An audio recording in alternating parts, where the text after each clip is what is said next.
2 Samuel 16 ayat 1-23. Ketika Daud baru saja melewati puncak, datanglah Ziba, hamba Mefiboset, mendapatkan dia membawa sepasang keledai yang berpelana, dengan muatan 200 ketul roti, 100 buah kue kismis, 100 buah-buahan musim panas, dan sebuyung anggur. Lalu bertanyalah raja kepada Ziba, "Apakah maksudmu dengan semuanya ini?" Jawab Ziba, "Keledai-keledai ini bagi keluarga raja untuk ditunggangi. Roti dan buah-buahan ini bagi orang-orangmu untuk dimakan. Dan anggur ini untuk diminum di padang gurun oleh orang-orang yang sudah lelah." Kemudian bertanyalah raja, "Di manakah anak tuanmu?" Jawab Ziba kepada raja, "Ia ada di Yerusalem. Sebab," katanya, "pada hari ini kaum Israel akan mengembalikan kepadaku kerajaan ayahku." Lalu berkatalah raja kepada Ziba, "Kalau begitu, kepunyaanmu lah segala kepunyaan Mefiboset." Kata Ziba, "Aku tunduk, biarlah kiranya aku tetap mendapat kasih di matamu, ya tuanku raja." Ketika Raja Daud telah sampai ke Bahurim, keluarlah dari sana seorang dari kaum keluarga Saul. Ia bernama Simei bin Gera. Sambil mendekati raja, ia terus-menerus mengutuk. Daud dan semua pegawai Raja Daud dilemparinya dengan batu, walaupun segenap tentara dan semua pahlawan berjalan di kiri kanannya. Beginilah perkataan Simei pada waktu ia mengutuk, "Enyahlah, enyahlah, engkau penumpah darah orang Dursila. Tuhan telah membalas kepadamu segala darah keluarga Saul, yang engkau gantikan menjadi raja. Tuhan telah menyerahkan kedudukan raja kepada anakmu Absalom. Sesungguhnya engkau sekarang dirundung malang, karena engkau seorang penumpah darah." Lalu berkatalah Abisai, anak Zeruya, kepada raja, "Mengapa anjing mati ini mengutuki tuanku raja? Izinkanlah aku menyeberang dan memenggal kepalanya." Tetapi kata raja, "Apakah urusanku dengan kamu, hai anak-anak Zeruya? Biarlah ia mengutuk, sebab apabila Tuhan berfirman kepadanya, 'Kutukilah Daud,' siapakah yang akan bertanya, 'Mengapa engkau berbuat demikian?'" Pula kata Daud kepada Abisai dan kepada semua pegawainya, "Sedangkan anak kandungku ingin mencabut nyawaku, terlebih lagi sekarang orang Benyamin ini. Biarkanlah dia dan biarlah ia mengutuk, sebab Tuhan yang telah berfirman kepadanya demikian. Mungkin Tuhan akan memperhatikan kesengsaraanku ini, dan Tuhan membalas yang baik kepadaku sebagai ganti kutuk orang itu pada hari ini."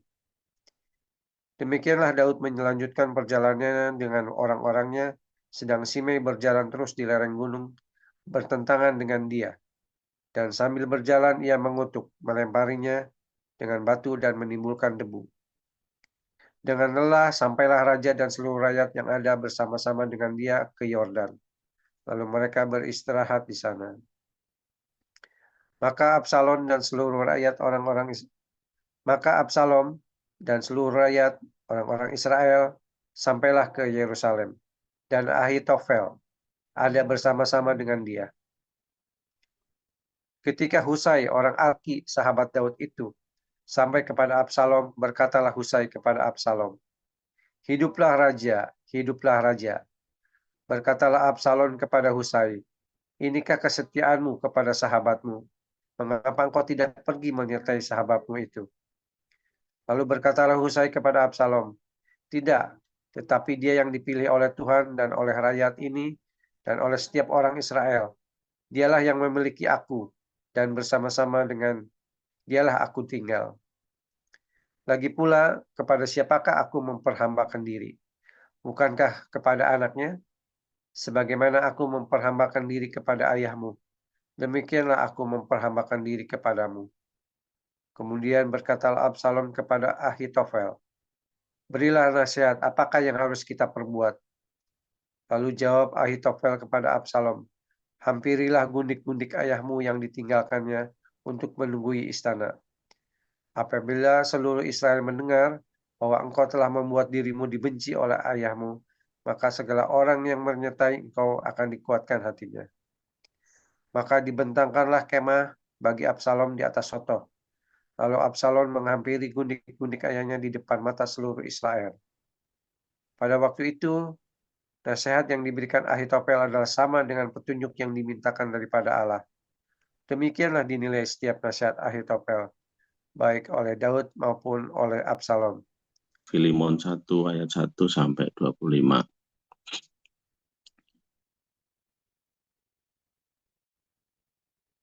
Dari Paulus, seorang hukuman karena Kristus Yesus, dan dari Timotius, saudara kita, kepada Filemon yang kekasih teman sekerja kami, dan kepada Apfia, saudara perempuan kita, dan kepada Akipus, teman seperjuangan kita, dan kepada jemaat di rumahmu. Kasih karunia dan damai sejahtera dari Allah, Bapa kita, dan dari Tuhan Yesus Kristus menyertai kamu. Aku mengucap syukur kepada Allahku setiap kali aku mengingat engkau dalam doaku, karena aku mendengar tentang kasih-Mu kepada semua orang kudus dan tentang imanmu kepada Tuhan Yesus. Dan aku berdoa agar persekutuanmu di dalam iman turut mengerjakan pengetahuan akan yang baik di antara kita untuk Kristus. Dari kasih-Mu sudah kuperoleh kegembiraan besar dan kekuatan, sebab hati orang-orang kudus telah Kau hiburkan, saudaraku. Karena itu, sekalipun di dalam Kristus aku mempunyai kebebasan penuh untuk memerintahkan kepadamu apa yang harus engkau lakukan. Tetapi mengingat kasih-Mu itu, lebih baik aku memintanya daripadamu. Aku, Paulus, yang sudah menjadi tua, lagi pula sekarang dipenjarakan karena Kristus Yesus, mengajukan permintaan kepadamu mengenai anakku yang kudapat selagi aku dalam penjara, yakni Onesimus.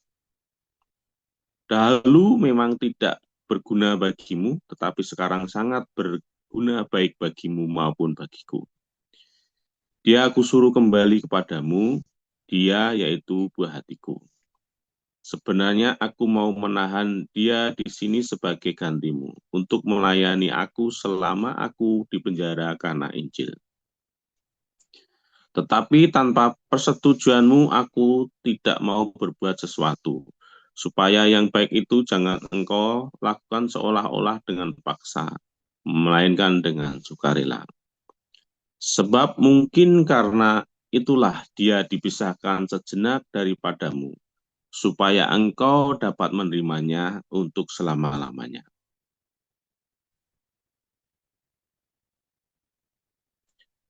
Bukan lagi sebagai hamba, melainkan lebih daripada hamba, yaitu sebagai saudara yang kekasih bagiku.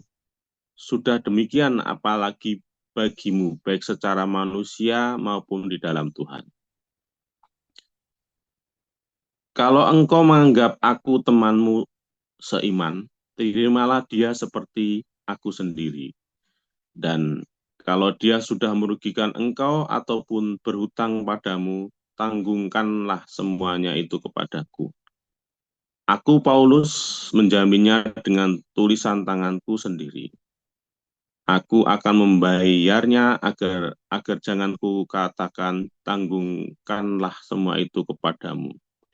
Karena engkau berhutang padaku, yaitu dirimu sendiri. Ya saudaraku, semoga engkau berguna bagiku di dalam Tuhan. Hiburkanlah hatiku di dalam Kristus. Dengan percaya kepada ketaatanmu, kutulis ini kepadamu. Aku tahu lebih daripada permintaanku ini akan kau lakukan. Dalam pada itu bersedialah juga memberi tumpangan kepadaku, karena aku berharap oleh doamu aku akan dikembalikan kepadamu. Salam kepadamu dari Epafras, temanku sepanjara karena Kristus Yesus. Dan dari Markus, Aristarkus, Dimas, dan Lukas, teman-teman sekerjaku. Kasih karunia Tuhan Yesus Kristus menyertai roh kamu. Terima kasih Burus Bapak. Haleluya, firman Tuhan selalu baru setiap hari ketika kita menantikan Tuhan dengan penuh cinta dan dengan kesabaran dan kekudusan. Selalu jangan lupa ya saudara, selama saya kerja sekuler ya, sebagai profesional, saudara, saya banyak mengamatin ya, termasuk saya sendiri. Ya, ada orang-orang yang ketika bekerja, ya kenapa yang ini kerjanya bagus, yang ini kerjanya nggak bagus, saudara? Oh, karena dia pinter, Pak. Saudara, pinter itu penting ya, saudara ya. Cerdas, pinter itu penting kalau dalam sebuah perusahaan, ya, saudara ya. Tetapi ternyata, saudara ya, saya mengamati lagi, saya punya junior dulu ya, dulu asisten manajer. Ya, zaman saya sudah jadi ya ininya, dia asisten manajer saya. Hari ini dia sudah jadi managing director di sebuah perusahaan terkenal, saudara ya. Di perusahaan yang sama tempat saya dulu jadi manajer di situ, dia masih asisten manajer. Dan ini orang, capek deh sama orang ini ya, nggak pinter, nggak apa, culun gitu ya. Padahal umurnya cuma beda setahun sama saya. Yang umurnya cuma beda setahun, tapi ini culun banget, saudara ya. Tapi kita capek sekali ya ngurusin dia, ngajarin dia itu. Tapi sekarang dia sudah jadi managing director. Kalau managing director itu gajinya kira-kira 100 jutaan, saudara ya, di perusahaan itu, kurang lebih ya. Nah, saudara,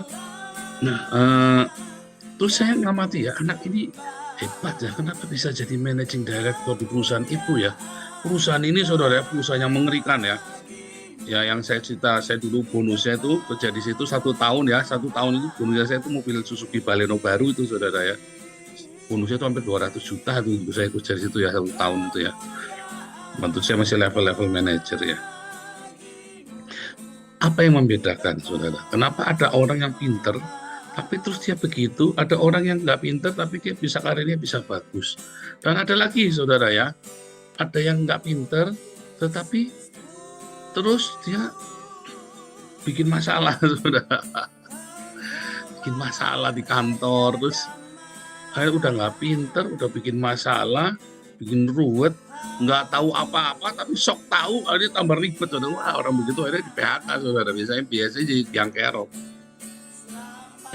Tapi ada yang pinter, tapi ya kayak saya, saudara ya. Saya ini pinter ya kerja. Saya kerja apa mau ditarget berapa saja, saya nggak pernah nolak. Bos saya dulu mau kasih target berapa saja, bisa. Ketika yang lalu, wah udah heboh, saya bilang bisa.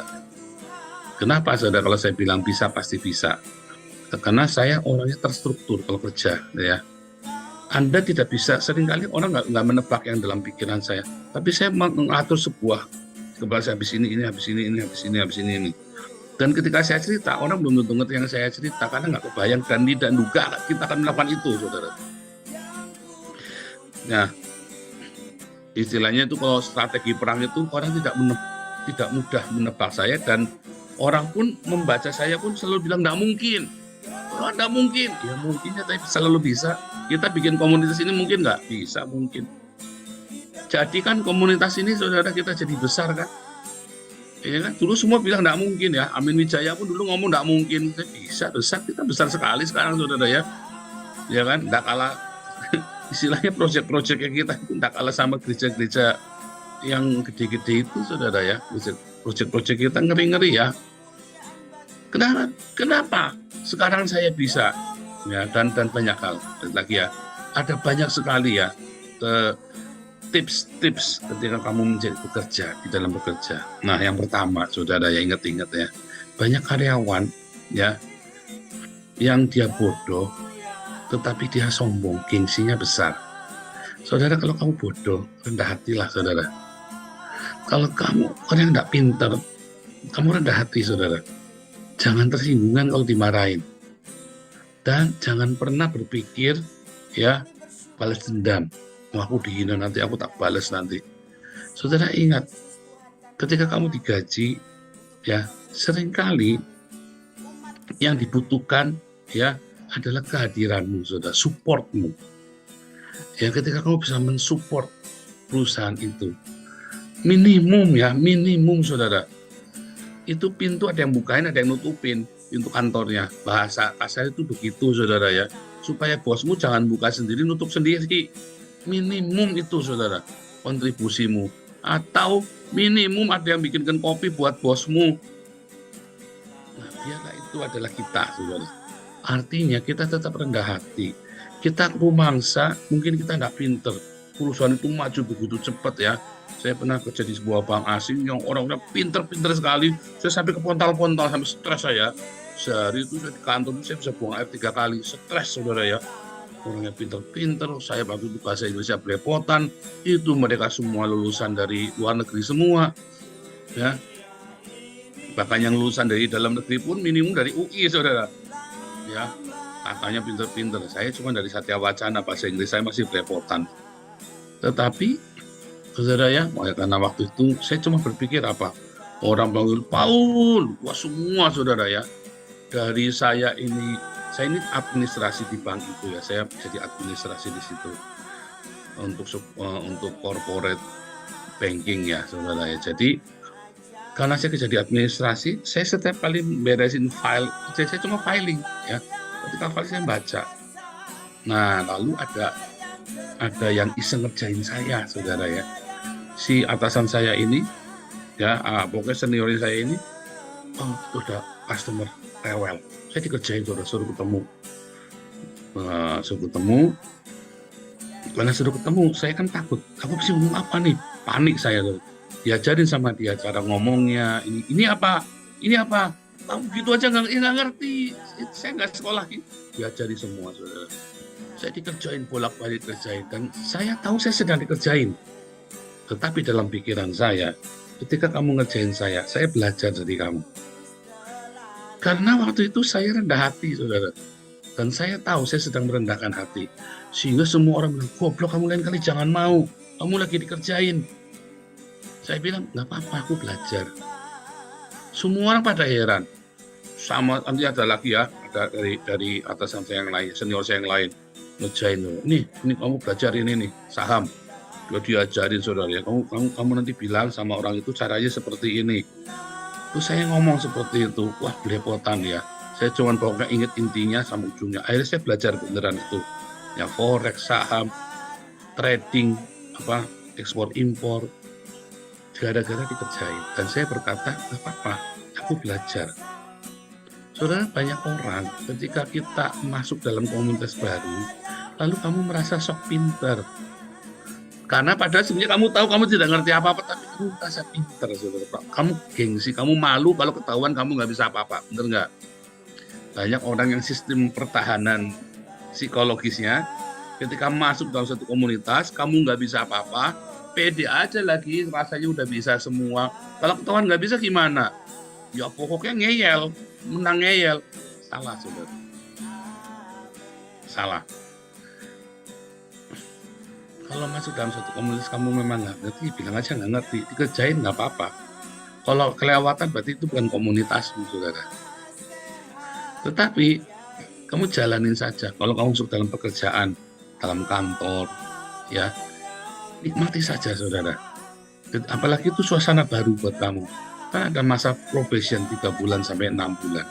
Bahkan sampai setahun. Kalau kamu lagi belajar, biar nikmati, saudara. Ketika orang menghina kamu selama ya tentu saja jangan disuruh telanjang, dipermalukan, diketawain ya. Itu beda. Tetapi kamu tahu kamu dikerjain. Kerjakan. Saya banyak melihat orang pada tidak mau, saudara ya. Jadi, bukan kerjaan saya. Emang lu bikin gua goblok gini segala macam dia sambil sok-sokan begitu. Saya dengarkan mereka ngerumpi ya, goblok kamu. Saya bilang goblok kamu, karena kamu kesempatan kok belajar. Satu, saudara, kamu harus rendah untuk mau belajar di dalam komunitas, baik di kantor, baik itu di sekolah, baik itu di komunitas. Kalau masuk suasana yang baru, kamu belajar, kamu jangan mengapa banyak orang tidak ke gereja? Bukan karena dia merasa gereja itu munafik, karena kamu tidak mau masuk ke sebuah lingkungan yang baru untuk belajar. Ya, akhirnya masuk komunitas, merasa keminter karena dia nggak mau, padahal dia salah, udah salah, ngaco, merasa paling benar lagi ya saudara. Nah, akhirnya kamu tertolak dari komunitas. Bukan karena kami benci kamu, karena kamu tidak bisa membawa diri di dalam komunitas. Dan akhirnya dipecat, saudara. Ya, akhirnya karyawan-karyawan seperti ini kan akan diputuskan, akan ngaco. Udah kamu nggak mau belajar, merasa pinter. Malah kamu mau ngajarin kita yang sudah pinter, kan repot, saudara. Satu pertama. Yang kedua, saudara. Ini saya cerita yang jelek-jelek dulu ya. Nah, ini jam berapa nih? Saya ada 4 soalnya ya. Oke, cukup ya. Masih 15 menit. Yang kedua, orang pinter. Ya, dan saya sering cerita sama Anda ya. Ini orang pinter kerjanya, saudara. Tetapi modelnya kayak saya, sombong. Ya, saya dulu kalau kerja, mau target berapa saya tak jabanin. Saudara. Tetapi jangan pernah mempermainkan saya. Begitu saya permainkan, tak tinggal hari itu, benar-benar tak tinggal. Saya pernah ya, baru jadi direktur di sebuah perusahaan, baru saya menjabat, saudara. Ya, saya ngerintis dari bawah ya, dalam 3 tahun saya naik, udah langsung naik, dari cuma GM, lalu jadi, ya naik 2 tingkat, saudara ya, dari direktur di perusahaan itu, dari marketing directornya. Terus, saudara, bosnya ini kurang ajar, saudara.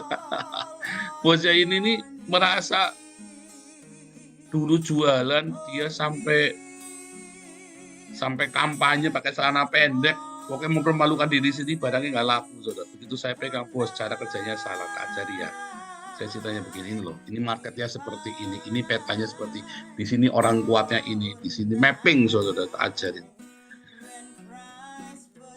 Ya terus kamu jalanin dong, dengan sombongnya bosnya itu ya, saudara ya. Jadi itu modelnya komisaris itu ada 7 orang ya, saudara ya. Yang satu itu orang Medan, Belagu gitu ya. Ya pada kamu nggak kerjain, tak kerjain. Jangan cuma bacot doang kamu, jangan cuma bacot. Oh tak kerjain pak, tenang pak. Yang penting pak harus percaya saya jalan dulu ya. Kalau saya salah, saya mengundurkan diri. Tapi lagi begitu, tak tantang saudara ya. Itu omset cuman, aduh saudara ya, omset 20 juta aja sampai mempermalukan diri sendiri. Ya 20 juta, 40 juta, tapi diutang semua nggak ada yang bayar saudara ya. 40 juta tapi nggak ada yang bayar. Tak pegang saya saudara, set, langsung miliaran saudara omsetnya saudara ya. Ya karena cara kerjanya salah. Kerjanya saya, kamu ini ada setiap daerah itu ada orang kuatnya, tak datangin satu-satu saudara. Jadi dalam 1 tahun itu saya di rumah cuma 10 hari. Ya, 1 bulan itu cuma 10 hari, yang 20 hari itu saya di pesawat saudara. Saya turun di sini, besoknya saya sudah pergi ke kota lain naik pesawat. Tiap hari saya naik pesawat tuh ya saudara ya, sampai bau awan badannya itu ya. Naik pesawat tuh bau awan tuh kayak apa sih? Tak kerjain saudara. Tapi suatu ketika saudara ya, kita lagi diskusi, tiba-tiba bos ini, saya mau bikin begini, mau dirubah. Saya sudah janji saudara ya, saya sudah janji sama orang mau dirubah sama sini. Saya ngomong pak jangan gitu pak, nanti saya yang malu pak. Begini, oh kamu kan harus begini. Tak balik mejanya saudara, tak banting. Kurang ajar pak kamu. Nah itu nggak boleh saudara. Kalau kamu saya merasa berjasa. Kalau nggak ada saya, perusahaan ini nggak bisa apa-apa. Kamu jualan aja, ambil pakai celana pendek, kamu ya jualan celana pendek, kamu di mall sampai mempermalukan diri nggak laku. Rasanya saya itu sudah berjasa buat perusahaan saudara. Nah itu nggak boleh. Merasa berjasa sama perusahaan itu nggak boleh saudara. Walaupun memang tanpa kamu perusahaan itu tidak akan maju. Tapi perasaan itu salah, saudara. Karena apa? Karena kamu digaji sama perusahaan. Karena kamu sudah digaji. Gajimu itulah upah dari jasamu dan perusahaan berharap kamu melakukan lebih dari itu. Jadi kalau kamu jadi karyawan, terus kamu merasa berjasa, kamu dosa, saudara, sama bosmu, saudara. Kamu kurang ajar. Apalagi kayak saya terbalik mejanya, saudara ya. Saking saya kalap gitu, dia mau ngerubah, saya sudah mutusin di lapang, kok dirubah keputusannya. Karena dia kan mau supaya saya itu dijatuhkan, dia itu yang pegang kendali. Itu biasa. Ya terima saja, saudara. Terima. Karena bos itu membutuhkan kamu angkat dia. Bos saya bukan penjilat, bos saya bukan masalah menjilat. Bos itu butuh merasa aman. Dari mana tahu kalau kamu tidak akan berkhianat? Ya dia harus percaya, nggak bisa, saudara. Kamu harus percaya sama bos, bukan dia yang ngasih makan kamu. Anda harus ingat-ingat loh, ya saudara. Tuhan mengajarkan kepada kita, lakukanlah segala sesuatu, ya seperti kamu melakukannya untuk Tuhan, bukan untuk dia loh, untuk Tuhan, saudara. Sekalipun kamu tahu itu bosmu salah dan akan membawa kehancuran, tapi itu bos, itu yang punya uang, itu yang punya barang. Kamu boleh berdebat, kamu boleh di situ berdebat dengan keras, tapi keputusan tetap sama dia dan kamu tidak boleh sampai mempermalukan dia. Dan tidak boleh kamu, apalagi itu tadi ya, kamu merasa berjasa, apalagi sampai mempermalukan. Waktu tetap permalukan sebenarnya. Sehingga cerita akhirnya saya mengundurkan diri dari situ. Nah, dan saya sering begitu ya, Jadi kalau saya kan suka bikin yang aneh-aneh, saudara ya. Cara saya bikin itu suka aneh, melawan arus. Dan itu selalu sukses, saudara. Orang seringkali tidak mengerti yang saya lakukan. Jadi, oh enggak mungkin. Mungkin. Ya kayak hari inilah, yang kita lakukan banyak yang aneh-aneh kan mungkin semua, kan terjadi semua. Ya itu kebiasaan. Cuman dulu saya sombong, kali ini ketika orang mencaci maki saya diam. Kalau dulu kamu berani caci maki saya, tak umat habis, saudara. Anda berani menghalangi saya, mencaci maki saya, kalau saya lagi udah jalan, sudah diputusin, terus Anda berani berbalik, bisa tak umat habis, saudara. Nah, sekarang saya sudah mengerti, nggak boleh. Apakah saya merasa berjasa untuk kita semua? Nggak bisa. Apakah Anda bos saya? Bukan. Kita punya bos Tuhan dalam yayasan ini, dalam komunitas kita ini ya. Bos kita Tuhan. Saya tidak merasa, dan tidak boleh kalian semua ada yang merasa berjasa di sini. Termasuk saya pun tidak boleh merasa berjasa. Kalau bukan karena saya, nah itu juga nggak boleh. Ya, karena saya kasih contoh yang baik. Ada karyawan tadi ya, yang dia goblok, saudara, nggak pinter. Tapi orang ini rendah hati sekali, saudara. Sudah bodoh, nggak pinter tapi rendah hati. Siap, oke pak. Kayak anak buah saya, asisten manajer yang sekarang sudah jadi managing director di perusahaan terkenal. Kalau saya sebut, Anda tahu dan Anda akan, wah hebat, gede banget itu perusahaan. Ya itu perusahaan besar banget, saudara, dan terkenal sekali. Itu udah jadi managing directornya sekarang. Gajinya kurang lebih 100 jutaan itu ya, saudara, taksiran saya ya. Karena zaman itu saja sudah 70-an ya, zaman. Saudara, orang ini tidak pinter, tapi orang ini tidak pernah lawan saya, saudara. Sehingga walaupun saya jengkel, kasihan saya hatinya sama dia. Jengkel, saya dedek, saudara. Goblok, kamu tuh dibikinnya dari apa dulu? Ibumu tuh lagi bikin sama kamu tuh, bapak kamu makan apa sih? Jangan-jangan makannya gelali imitasi, saudara. Gobloknya minta ampun, diajari nggak pinter-pinter. Sampai kudu tak temenin, pergi ke pasar, pergi ke dealer, pergi kemana, tak ajarin cara ngomongnya. Udah gedek, saya nggak sampai pikir. Tapi sekarang dia jadi managing director, saudara. Dan saya yakin ilmu yang dia pakai pasti ilmu yang dari saya semua tuh. Satu-satunya mau ngajarin cuma saya, saudara. Tapi karena dia rendah hati, semua orang jatuh hati sama dia, saudara. Ya kalau dimarahin sama saja, iya pak. Ini orang sungguh saya bilang, saya belum pernah ngelihat orang ya mungkin dia licik pura-pura rendah, saya nggak tahu. Tapi dia dengan siapa? Bahkan dengan office boy saja, ya baik, saudara. Dengan office boy saja dia ngajeni, semua diajeni semua. Saya bilang, kamu nih goblok tapi masih ngurusin orang lain. Urus badanmu sendiri. Saya bilang begitu ya. Dan kita semua suka jengkel ya. Tapi orang ini memang baik, orang ini memang rendah hati. Dan orang-orang seperti ini yang biasanya survive dalam sebuah perusahaan. Dan biasanya dia yang cepat naik. Mungkin naiknya agak lama, tapi pasti dia survive dan dia pasti dia naik. Nggak mungkin orang goblok tiap hari ngeliat terus goblok terus, nggak mungkin, saudara. Pasti ada pinternya. Nah, makanya kita belajar tetap rendah hati dalam komunitas. Kalau kamu memang nggak bisa, nggak apa-apa, terima. Mungkin kamu seakan-akan dikucilkan, nggak apa-apa, survive aja di situ. Termasuk kalau lagi pacaran, mungkin kamu nemenin pacaran, kamu selalu keduluan orang terus, tapi kamu selalu jadi temannya setia. Teman saya ada ya, saya punya dulu sales manager dulu ya, saya dulu kepala cabang waktu di Palembang.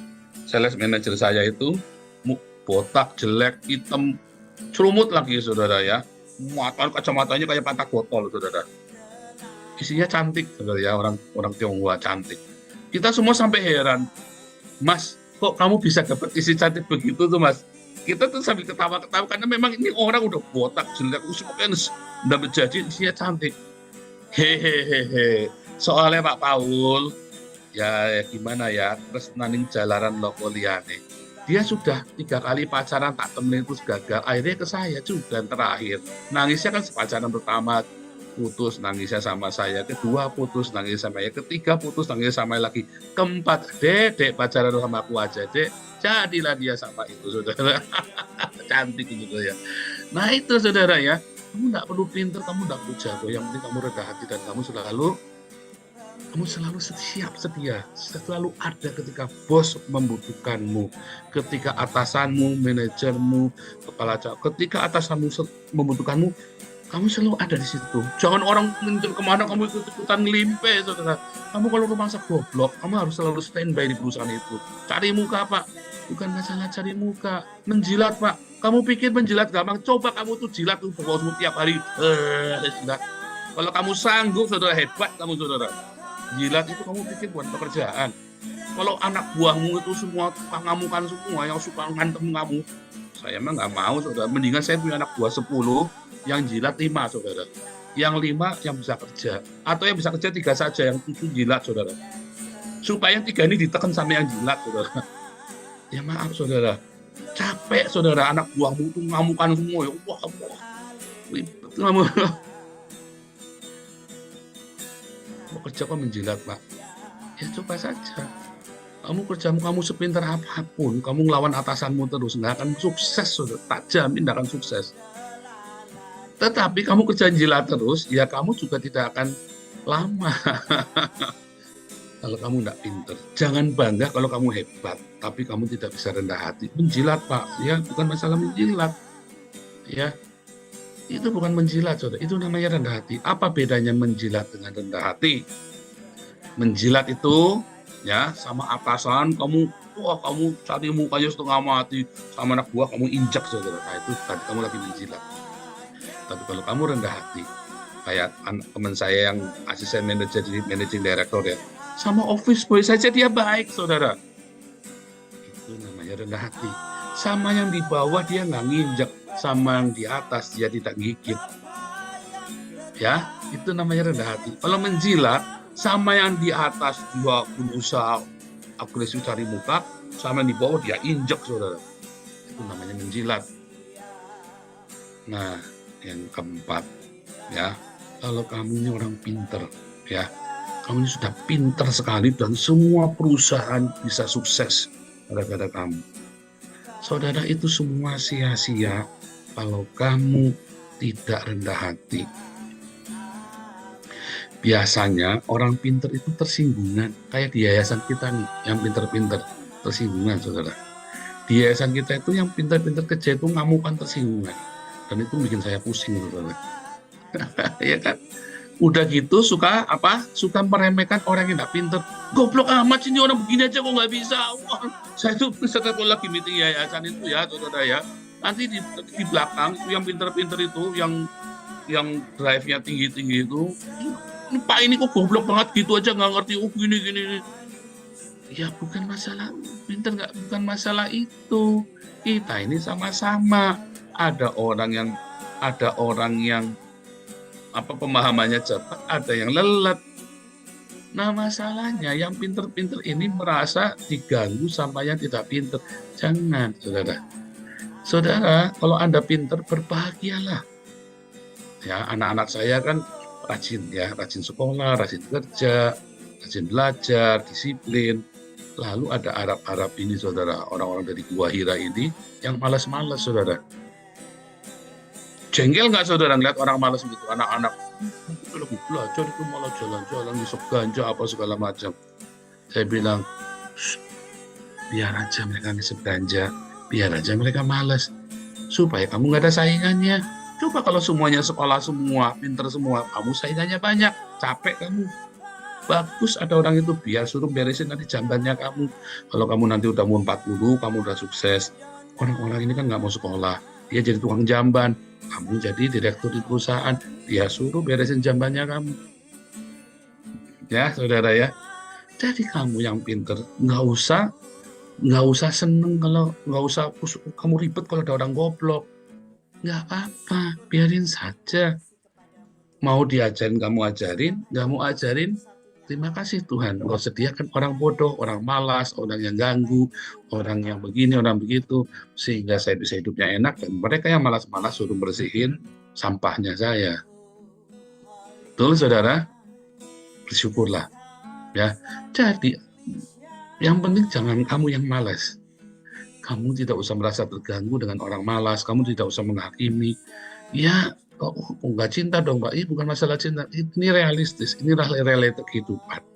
Dia malas kan keputusan dia sendiri, dia bodoh kan keputusan dia sendiri. Kalau dia bodoh diajarin mau, dia kan jadi pintar. Tapi kalau dia bodoh nggak mau diajarin, kan keputusan dia sendiri. Karena tadi yang pertama tadi gengsi, ya kan? Nggak mau diajarin gengsi, malah sok ngajarin kita yang udah pintar kan? Banyak saudara ya, kamu goblok tolol masih ngajarin saya. Kadang-kadang deg-deg hati kita ya, tapi kadang saya langsung ingat, terima kasih Tuhan, ada orang-orang yang kayak yang stupid yang begini, rupa dom begini, sehingga hidup saya jadi lebih baik kan. Saudara, kenapa saya jadi kelihatan orang baik, saudara? Karena ada orang-orang jahat kan. Aslinya saya baik enggak. Aslinya saya tidak baik, karena ada orang yang lebih jahat dari saya, rakus donasi, ya sehingga saya kelihatannya baik. Ya saudara ya, bersyukurlah ada orang yang nggak baik, kamu jadi kelihatan baik, saudara. Tuhan Yesus memberkati.